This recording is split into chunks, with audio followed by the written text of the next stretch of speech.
Welcome to the Free Library of Philadelphia. My name is Andy Cahan, Director of Author Events, and I am genuinely excited to introduce our guests. Tonight, we're here to celebrate the publication of Chloé Cooper Jones' new memoir, Easy Beauty. I only have a few chapters left, and I can tell you it's one of the few books in any given year that reminds me why I love to read and why books are so important. Cooper Jones is a philosophy professor and freelance journalist who was a finalist for the Pulitzer Prize in 2020 in feature writing.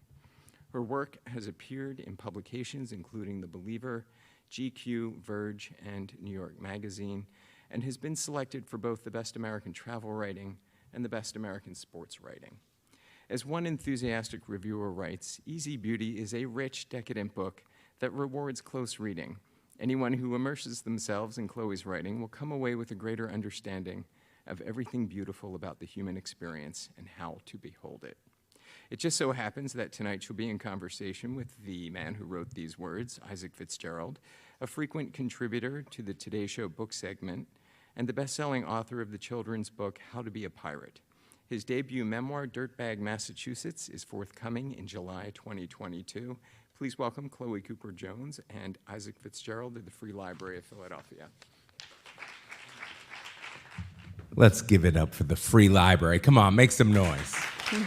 There we go. There we go. How's that? Am I good? Can you hear me? Hi, Johnny. You see folks you recognize? Yeah, my buddy. Your buddy Johnny? Who I haven't seen in a really long time, which is cool. We're going to give you guys an intimate evening. We know we're competing against the Sixers in the finals, apparently. That's so right. We hope they win. I don't care. No, I hope they win. And some beautiful. Who are they playing? The Heat. Oh, yeah. I said as if I knew it totally off the top of my head. The Heat, yeah. Speaking we of hope the they win. Heat, Yeah. do you want to give us a little heat? Do you want to give us a little reading? Should I read just a little bit? Yeah, right? Okay, all right. Just a little bit, maybe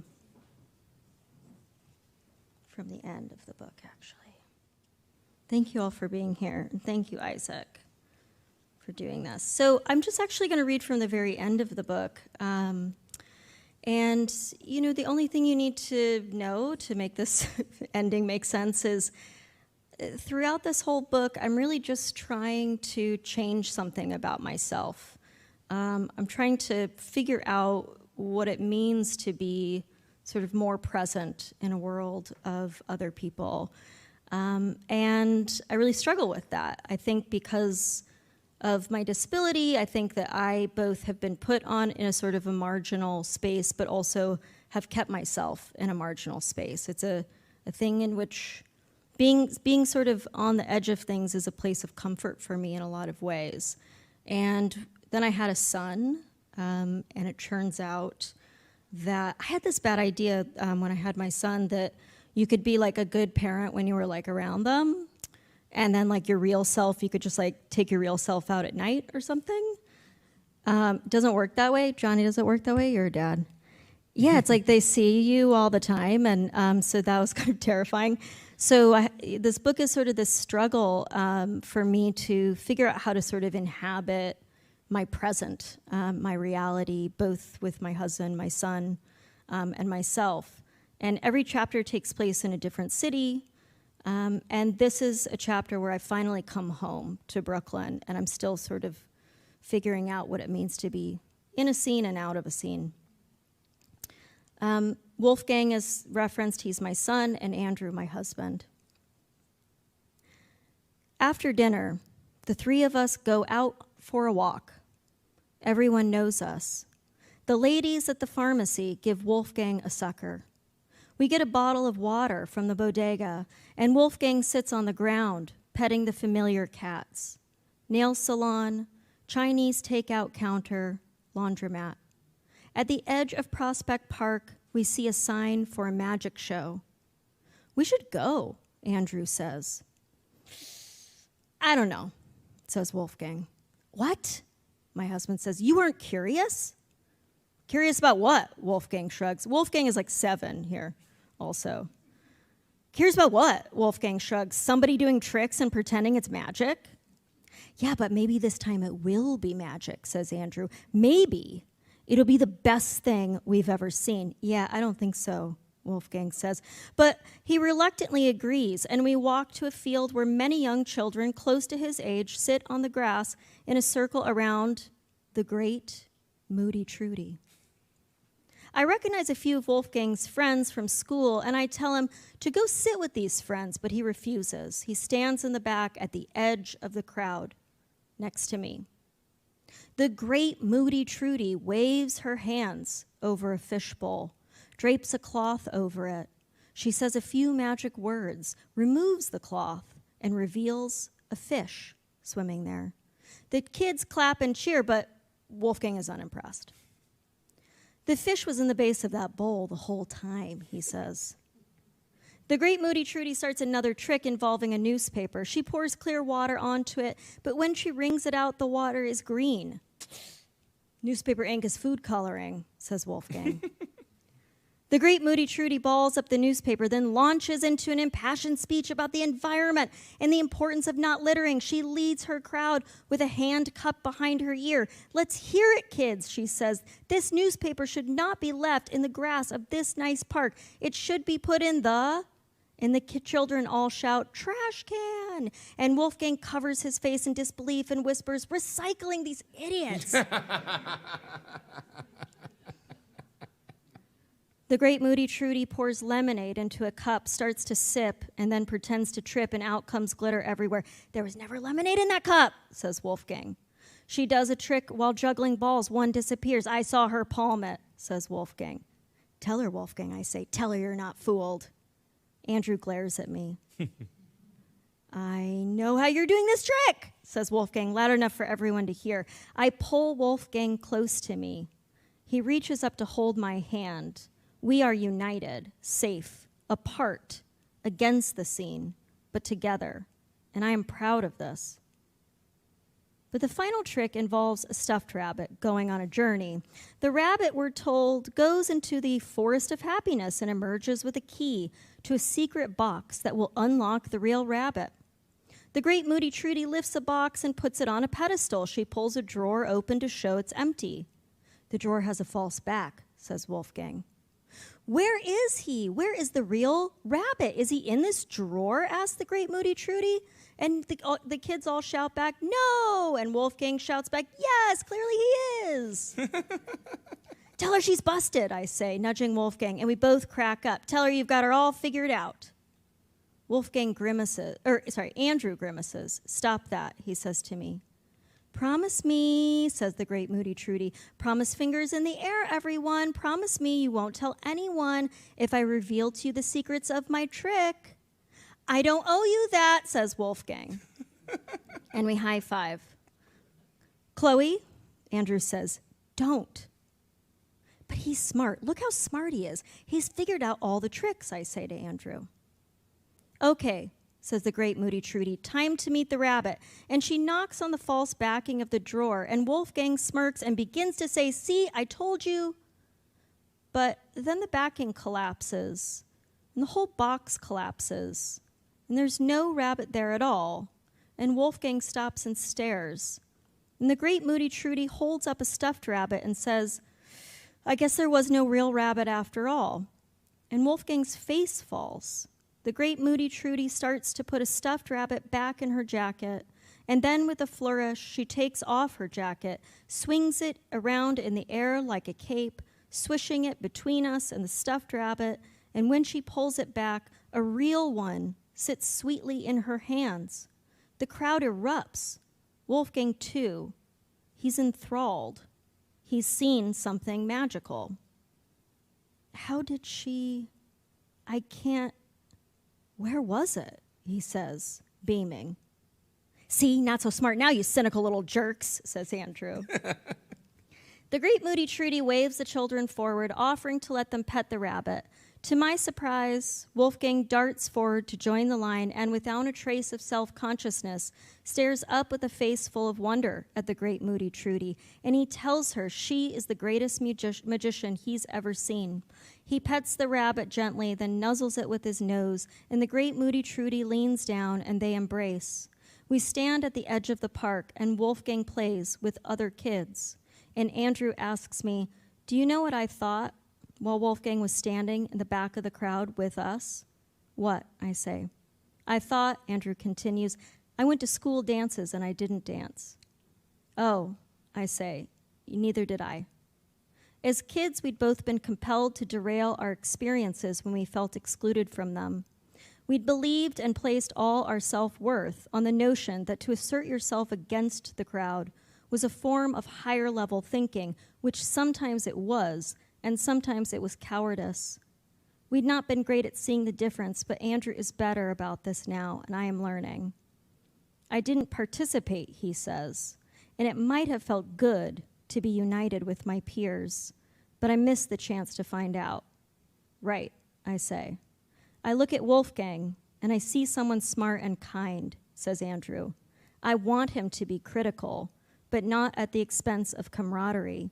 His compassion and his intelligence are complex enough to allow for both if we just don't what?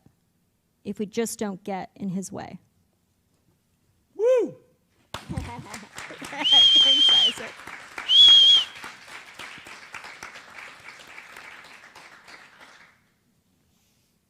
Gets me. Still gets me. It's Oh, so good. stop, Oh, come on. stop. It's true. We're going to get to humor in a little bit. You know Andrew and Wolfgang, so you have a little... It does. It really hits in the heart. But I want to start with the book. Okay. And with your journey to the book, which is, when did you first know you wanted to write Easy Beauty? Well, did my microphone go off? Can you still hear me? It's fine. Hi, Alyssa. We have a really accomplished author in the audience. I just want to talk about her book.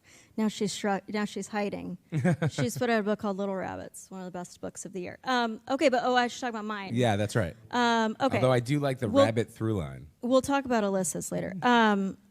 So the beginning of the book has me at a bar with two friends. And there's the opening line of the book is these two friends are debating whether or not my life is worth living. And they were talking about a very common debate in philosophy. We were all philosophy students at the time, in which people argue whether or not disability inherently grants you less personhood than a non-disabled life, or if it makes your life inherently inferior and therefore less worth living. And I had this moment where I realized that what I was doing while I was listening to these men talk about whether or not my life was inherently valuable is that I was retreating. And I was retreating into this sort of abstract space in my mind, which I call the neutral room. And I was just waiting for the moment to pass.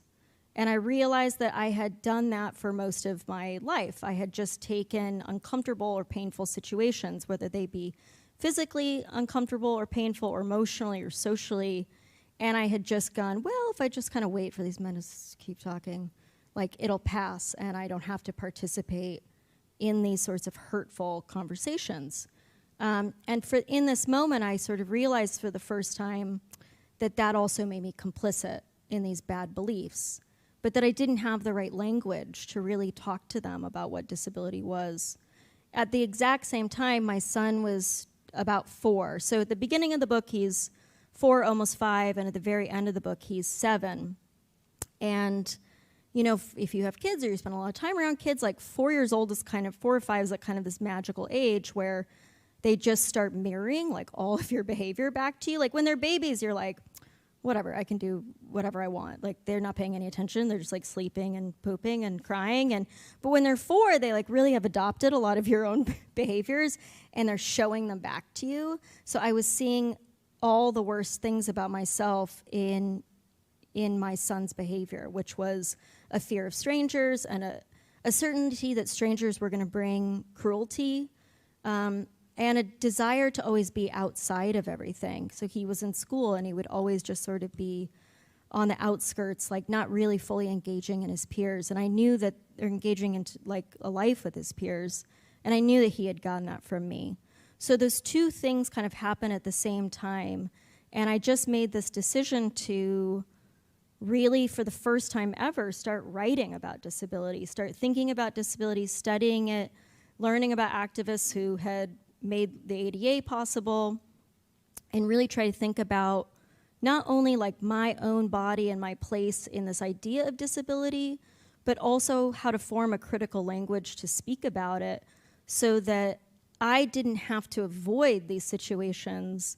I could engage in them in a way that was not just about helping me or helping my own life, but about hopefully changing people's concepts of disability. So that became a personal project that then became this book the more I sort of worked on it, wrote about it. It snowballed into this book. How old were you when that moment happened? Well, this was like 2017. Okay. So I'm 25 now. She's got jokes. So let's see. Yeah, but How old? You're not supposed to ask me. no, how but like much. 2017. What I'm Yeah, saying is that it was 2017, yeah. you actually hadn't really tackled disability Yeah. before that time. Right, yeah. No, I mean, I hadn't written about disability. I hadn't studied it. But more than that, I didn't talk about it. Like, I didn't talk to any of my friends about it. I didn't even talk to my husband, my family. I would do this really bad thing, which was I would pretend like I wasn't in a body, and I would pretend I was only a mind. And every time I would interact with people, I would have those moments where, of course, people clock you. They clock things about your physical reality, and they have a reaction to that. And I would think like, okay, so the thing to do is I see now the person is like, you know, giving me a look up and down, clocking my physical difference. So I will deflect, and I will tell jokes, and I will try to do some sleight of hand to get them to think about anything else. And I'll wait till this magical moment, and I would always think I could actually like see it. I'll wait for this magical moment for them to stop paying attention. Like they just kind of would forget, right? And sometimes people would even say this to me. They would say things like, you know, now that I've been around you, I don't even notice that you're disabled anymore. And I would be like, great, that means now you can see like the real me. And that, of course, is a really bad way of thinking because, of course, the only thing I was doing was I was in a complicated act of self-erasure. There is no real me outside of my relationship to my body. And that relationship is in flux and it's changing and it's complex, it's not static, it's not something I even think I have any sort of full knowledge about, nor will I ever. But it is a really important relationship. There's no real me without that. But I thought I couldn't have any sort of authentic relationships with people until they forgot about my body. But then this amazing thing happens, which is if you are just sort of trying to think more, you all know this took me a long time to figure out, but you're smart. It turns out that if you try to have a more like integrated and authentic like experience with yourself and your identity and who you are, and you present that, and you're not trying to like deflect, then you often give people a permission to more authentically be themselves. So suddenly that thing I was waiting for, which was like the opportunity to connect, that was actually happening faster and faster and more immediately the more comfortable I was with myself. So like always, like I was the thing in the way of what I wanted. Which was that real connection. Yeah, which was like the ability to be seen as like a real complex and whole person and to connect with people and for them to think I had value, which gets stronger the more I embrace disability, not lesser. Exactly. But that did take me, I mean, a long time, many years into adulthood to figure out, yeah. And so you decided to tackle it in a book.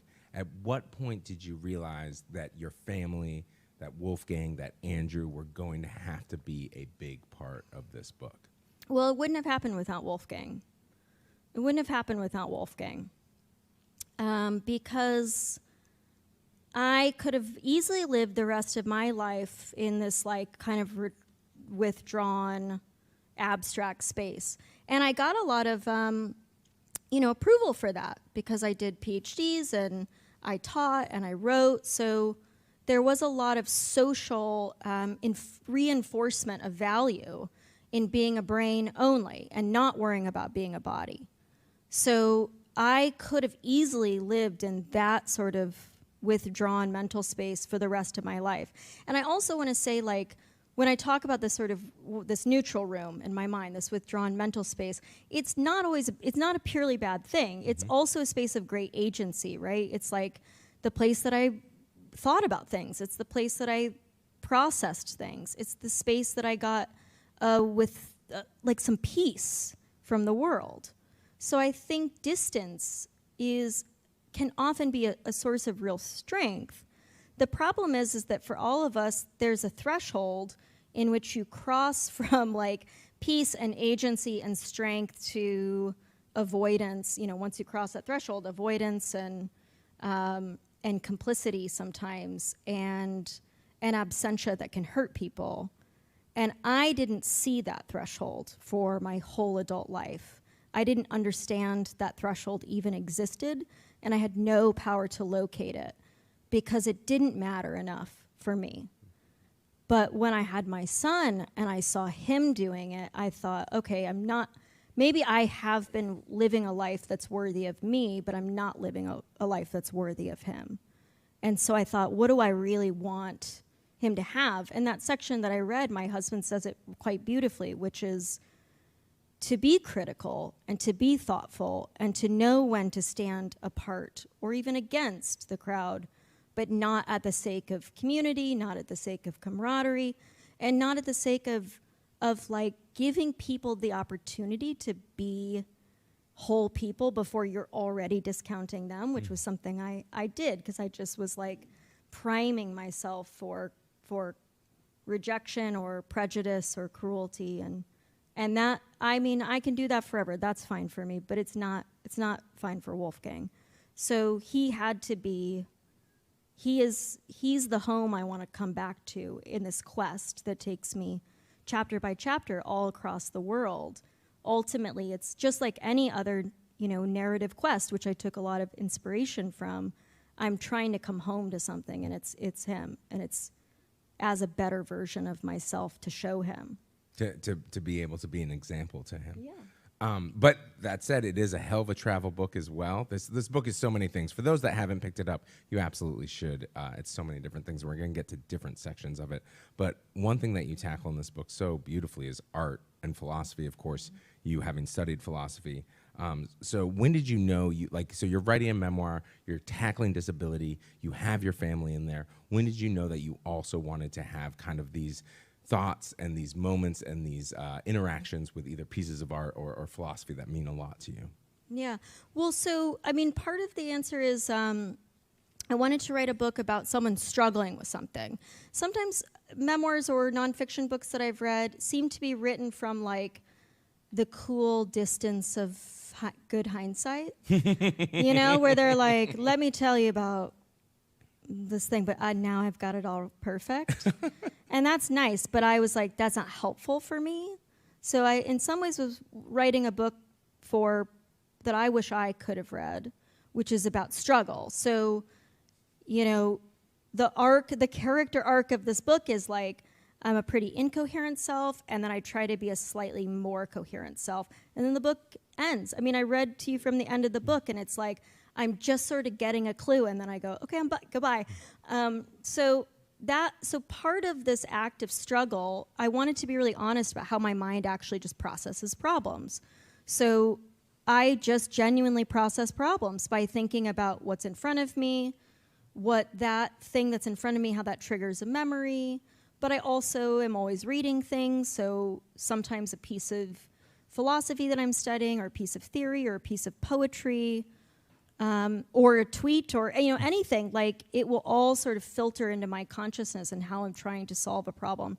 So I wanted to be really true to that. So that's one answer in terms of why philosophy's there. I mean, it's just as simple as like I was studying philosophy, so it was a huge part of how I was seeing the world and thinking about the world. But then the other thing is that, so I want to change something about myself. I want to be more present. I want to recognize this threshold. And so I looked to the philosophers that I admired to try to get some help with solving this. And one, both novelist and philosopher that I admire very deeply is Iris Murdock. Do you guys read Iris Murdock? She's great. She's fantastic. Very funny novelist, but also brilliant philosopher. And she has this idea that beauty, the experience of beauty, and when I say beauty, I mean it in all the different ways that we can conceptualize beauty. So physical beauty, sure, but also natural beauty, the kind of beauty we might see in a museum, the kind of beauty we find at a concert, the beauty of a performance, the beauty that we find in an experience with other people. So we use that word beauty in so many ways, right? Like Isaac and I just had a beautiful meal, but also like I call my dog beautiful. Like what's the connection? I don't know. But Iris Murdock thought that the experience of beauty, seeking beauty in the world and with each other and in other minds could literally do the job of shifting your consciousness. So she thought the way we see is informed by concepts, and the way we can act is informed by the way we see. So if we want to behave differently, we have to shift something about our concepts. And how do we shift our concepts? She thought you necessarily had to find ways of getting breaks from, and these are her words, your own fat, relentless ego. And she said, all of us necessarily are locked in this palace of self-regard with our own problems, our own logistics, our own traffic, our own checking of the Sixers score. Like, it's like whatever it is, it's like we're always in this like throbbing palace of self-regard. And it can be very hard to make any changes in our lives if we're just so self-focused, which is just being human. That's a necessity. So she said the experience of beauty just gives you a break. She has this great example where she says, I'm standing at the window and I'm kind of worried about a problem, and then all of a sudden I see a kestrel, the bird. And kestrels are very beautiful. And she says, for a moment, the only thing that exists is this kestrel. And suddenly I'm free of myself. I'm just thinking about this bird, its beauty, the natural world, like the wonder of that. And then when I return to myself, I'm different. I'm a little changed. And I feel calmer. And I feel like I've let the world in. And so she thought we could have that experience with each other, with art, with music, with performance. And she calls this unselfing. And so when we unself, we gain the power to change our concepts. So I really wanted to put that idea to the test. It's the driving thesis of this book, both explicitly for me, right? Because I want to change this concept about myself.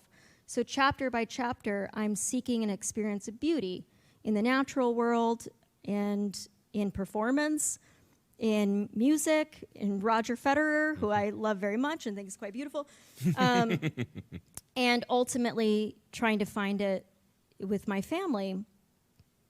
And so the explicit project of the book is to test that thesis, but the implicit project of the book is to see if you can spend this time with me, these 288 pages, and whether that experience of engaging in, an artwork can shift your concepts at all about disability. Because if it can, then it'll change the way you see, and if it changes the way you see, it'll change the way you act. So my hope is that it feels like we're on this journey together, and that we're doing the sort of work of of turning over the concept of beauty and seeing what it does to us, what it does to our senses, what it does to our concepts, what it expands in us, and whether or not that experience or that thought of that experience can make us feel like maybe just slightly better people. Mm-hmm. So that philosophical question is just really core to the book. It's really at the heart of it. I want to talk about, to be very, very clear, you have made a beautiful piece of art. I think it is absolutely incredible. I think you said that on the Today Show. Did you know that? I sure did. I sure did. What did you say? I think it was something like, I think the G word was thrown around in there too. Like a genius work of beauty, like something along those lines. Nice. Yeah. Well, it's how I actually feel. Oh, thank you. So, but I do want to talk about, we were riding down here together, and I want to talk real quick, because I think Chloe's been on tour for a very long time. She's going to continue to be on tour for a very long time. But you haven't been asked a lot about craft. The sentences in this book are so, so beautiful. And you even clued me into a little bit of an Easter egg that I had missed, just to be clear. I think of myself as a close reader, but I hadn't caught this. But I want to talk, while we're talking about like what it is to look at art, to interact with art, there are things that we're reacting to that we don't even know that we're seeing. And I was wondering if you could give us a couple of examples that are in your book. The little secrets. Yeah, give us some of those. Just the little secrets. Yeah, I mean, so I was really inspired by, I think with all artwork, there's always like a very conscious engagement that you have on one level, but I also think our senses and our subconscious, or things that are less easy to isolate, are also engaged. So one of the examples I was talking to Isaac about is like if you listen to a really incredibly produced musical track, and then if you've ever like seen musicians like, or maybe you are musicians or whatever, like break down those tracks, like sometimes there are lines of, you know, production that you're like, wait, what is this? And they're like, no, it's like a little hissing sound, but trust me, it makes the whole thing better. Do you know what I'm talking about? And you're like, I would never be able to isolate that with my own ear. I would never pick that up. You could play the same song for me 1,000 times, and I would never hear this little like tick tick hissing sound or whatever. But if you took it out, I would feel like something was a little less complete. I can't always name it. I can't always hear it. I can't always isolate it. But there's, I think when artists are really thinking on a lot of levels and all of layers, you just can feel it. So I tried to think a lot about how I could communicate the things I wanted to communicate in as many ways as possible. So thinking about structure, thinking about sentences, but also thinking about like sounds within sentences, or how long a sentence was, or how much tension linguistically I would put in a sentence. So scenes that are emotionally tense often have like harder glottal stops within, or shorter sentence to make a more staccato rhythm in your mind. I'm sorry, harder what now stops? Glottal stops. Oh yeah, good old glottal stops. Yeah. For those that wouldn't know. Just like harder sounds, like T's and P's and you know, things that you really have to like, that create a tension and in your ear. Glottal stops. Well, there's a lot of, yeah, that's one of them. But also staccato sentences. That one I know. Staccato sentences, shorter sentences. And so, yeah, I would just think about all those things. But then, because I do think you just hear it. You always hear language in your ear. And that feeling of reading alone at home for me, and just like savoring a sentence and not even knowing fully why, but knowing that every single syllable is very intentional. So like one of the things I did is, at the beginning of the book, I talk about this thing called the neutral room, which was, it's a technique for pain management that a doctor taught me when I was young. So I have a pain disorder. I learned later that distance athletes do the same thing, where the idea is that if you're in physical pain, you find a place in your mind. And my doctor was like, it should look the exact same all the time. No one can come into this room. So mine is like a windowless cube. And then he would say, count to, and he told me 8. So this is my number. I count to 8. So when I'm in the neutral room, it's really like I totally dissociate from my body or from reality. And I see gray letters flashing on this wall. And I just count to 8. And so he would say, you're not actually in pain for a day, or you're not in pain for this long distance that you have to walk, or this long subway ride. You're only in pain for 8 seconds, and you can handle that. And then those 8 seconds will start over. So I've heard like distance runners will do a similar thing where they'll be like, I'm not running 26 miles, I'm just running to that tree. And then they'll just focus on that. They won't let their minds go past that. And then they'll be like, okay, I'm past the tree, I'm running. So I have this sort of pain technique. And then as I was saying, like that pain technique could also find its way into social situations very problematically. So the first time that I talk about it in the book, I explain it, and then I count on the page 1 to 8. But then in the following paragraph, every single sentence only has 8 syllables in it. So then when you're reading it in your head, you also have to do this 8 count with me. And so I'm like asking you to come into the neutral room with me a little bit. Now, no, who's going to pick that up? Nobody, but like, I just think it's cool. Maybe, I had to read this book a lot when I was editing it, so maybe I'm doing it for me, kind of. But I just thought, like, I just want everyone to have to do an 8 count with me, because I have to do it. And like you're saying, it's like the hisses of the things that, like a lot of movies use it, right? The tick, tick, tick, tick, tick, and we don't even know that it's there in the soundtrack. Yeah. There's music layered over it, right? But you in some subconscious part of your brain knows that that's happening. Yeah. And then, so another one is like in philosophy, it's a very common metaphor that the sun is like a metaphor for the truth. So in like Plato's allegory of the cave, it's like the whole idea is you come out of the cave of ignorance into the light, right? You face the light of the truth. The sun is the truth.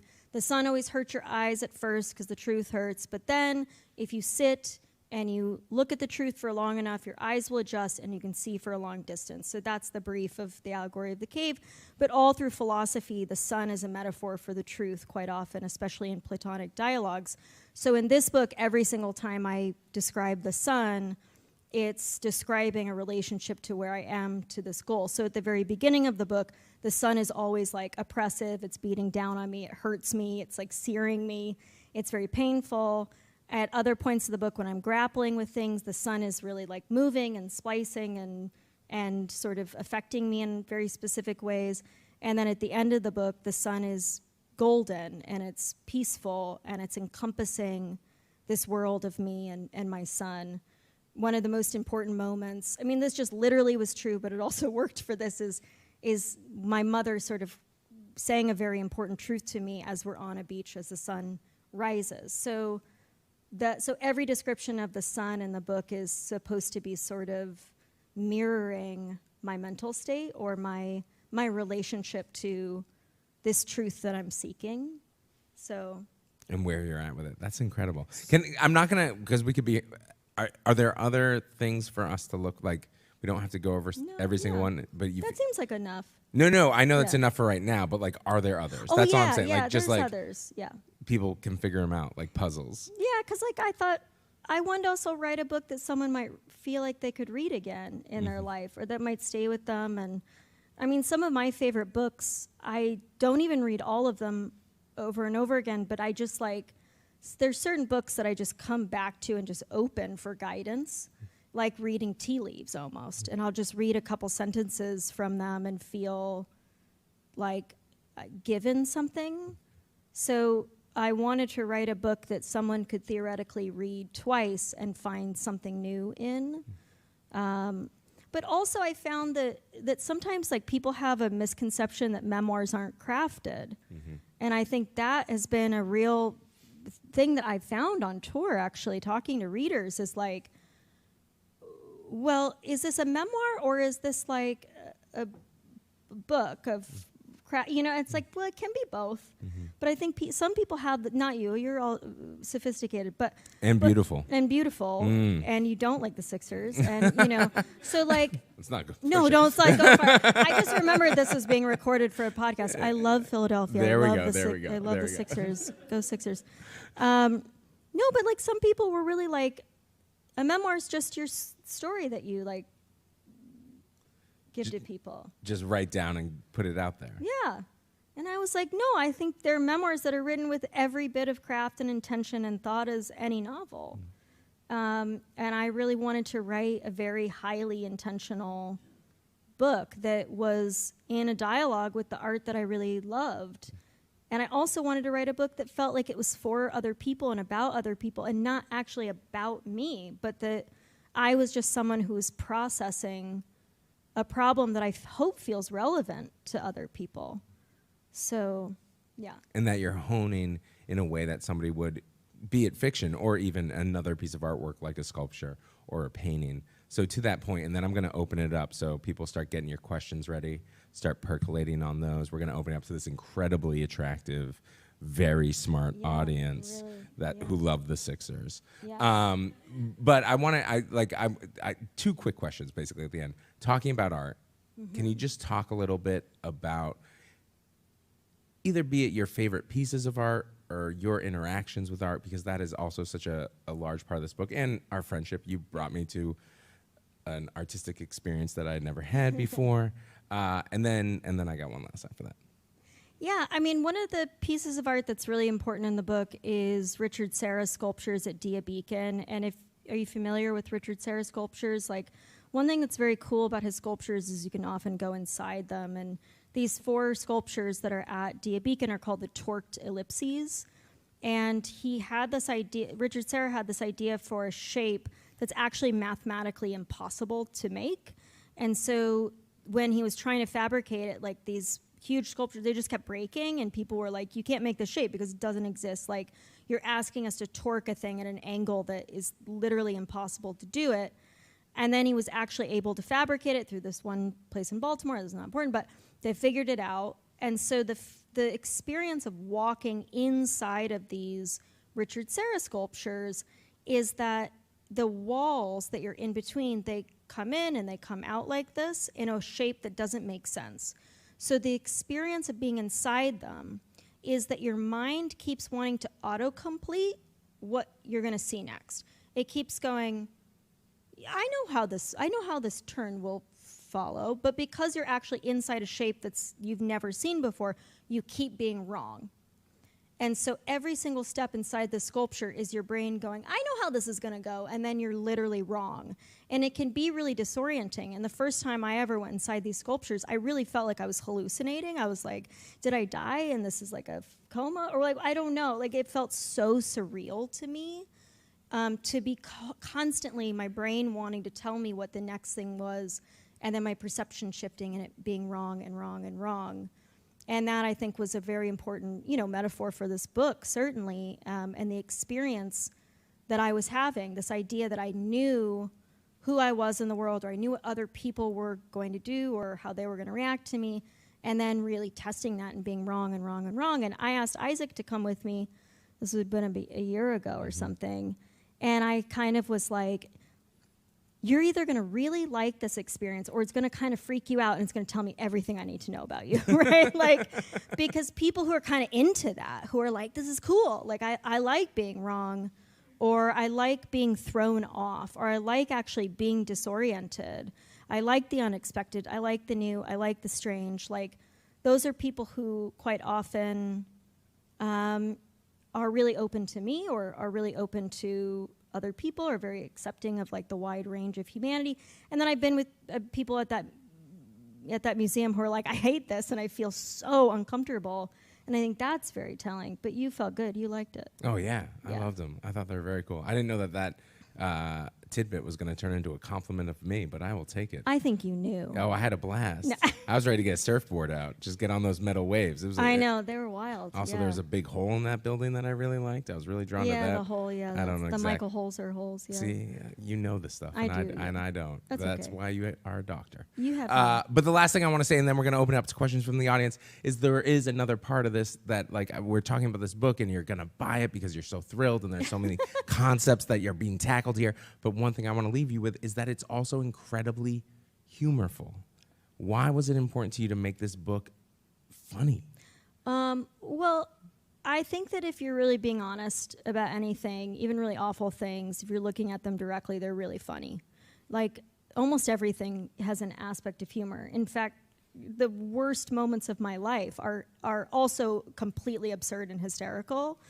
And I didn't want to shy away from that. Like, some of the more uncomfortable encounters in this book where people are saying pretty awful things to me are also so funny and, like, just weird. And I love that. I love that's just the life, right? Like, life is a vast series of experiences and tones. And if I want to write truthfully about it, it necessarily encompasses things like humor, like self-pity, like melodrama, like, egotistical ideas, fearful things. So it was important to me that I was honest about all those sides of who I am, but that also the tone reflected, just real life, which is not, even in its most serious moments, not so serious too. It's just like those things are always in tension. Because there's the great Trudy Moody. Yeah, because the great, it's like, here we're at this stupid magic show, and the great Moody Trudy, which is hysterical. And my son and I, and I love that moment because my son and I are like high-fiving, being like, let's show Moody Trudy what's up. And I just think it's this great moment. And then, of course, it's this moment again in which I'm showing my son that you should use your intellect as a weapon against people, which of course is not what I want to teach him, but it's always what I was doing. And so that moment is like quite painful and I don't look so good, right? I'm doing the wrong thing as a parent, but also is like very funny. Mm-hmm. And also, it's not what you're expecting when you come around that curve. Yeah, right. Like Wolfgang was not expecting there to all of a sudden be a real bunny there. He does still bring this up. We've gone to a couple magic shows since. This is my son's favorite part of the book. I wish he was here because he'll see, like, we've gone to a couple magic shows since, and he will try to really engage, but then he'll also be like, I saw him mess up right there. Like, he still has that, and I still love it, but, you know, Andrew's point at the end is like,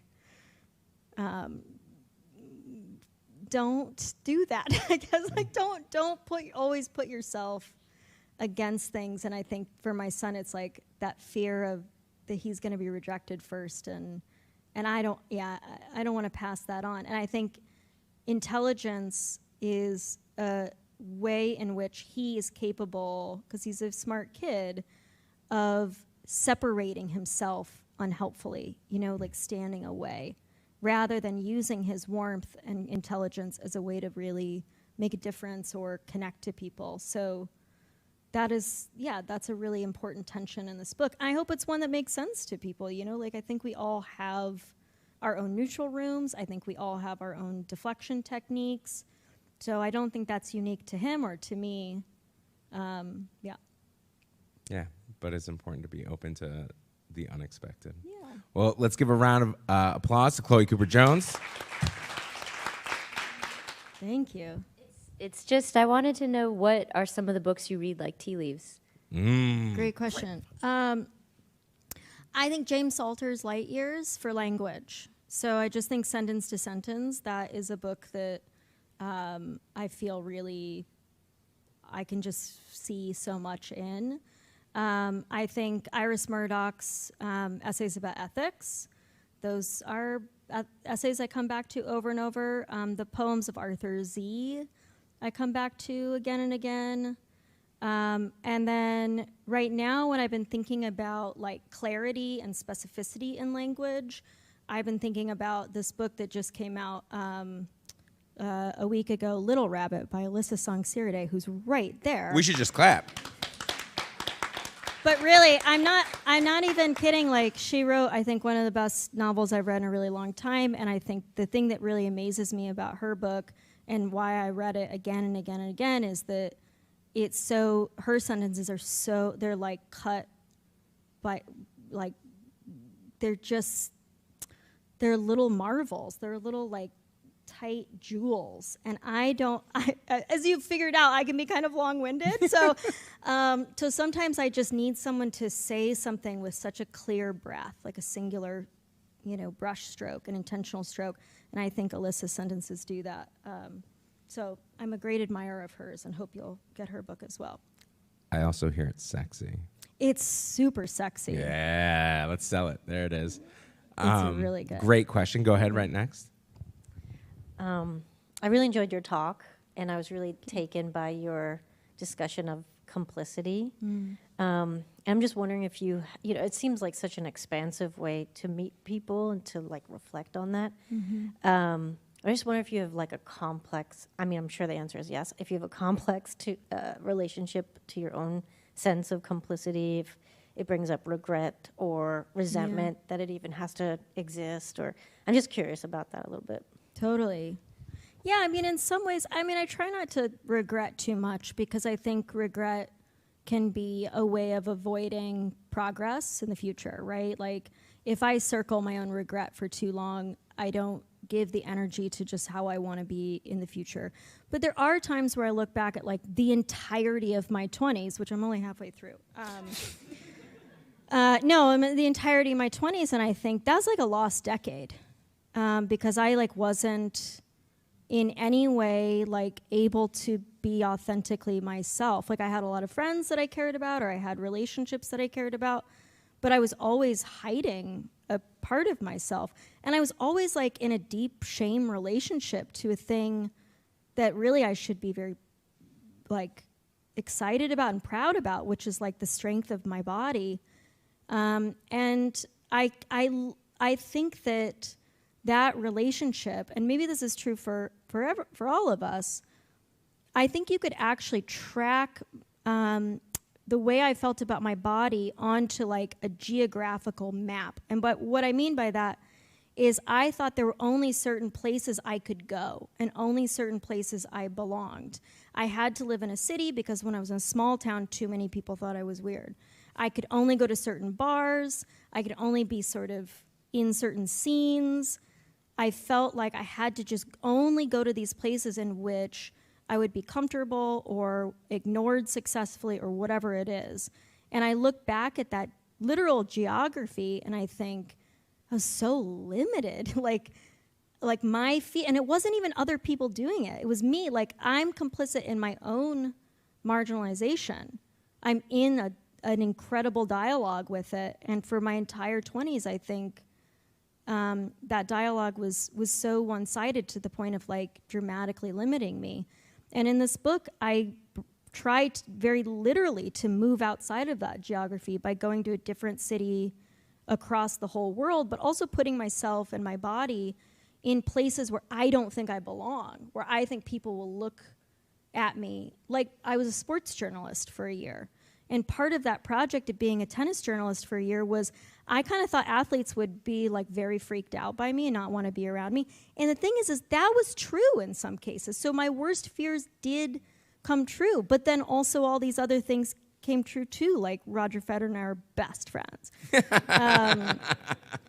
So it was like, yes, the bad things happened and the struggle all happened, but then all these incredible things happened too. So I do look back and I think, God, I wish I had gotten further, and I hope my son doesn't waste as much time as I do, or as I did.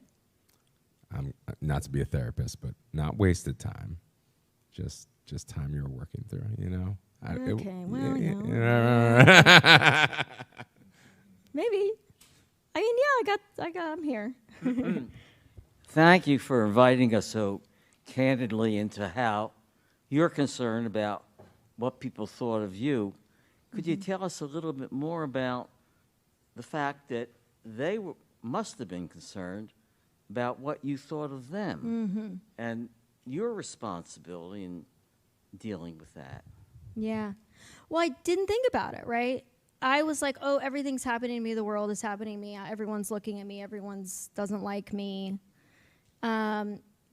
And of course, like, the actual truth is like nobody cares about you. like nobody's thinking about you most of the time, or they're thinking about you for a second. But the thing is like, I think the thing that I forgot is that the thing I was worried about is just a human experience and not an experience of disability.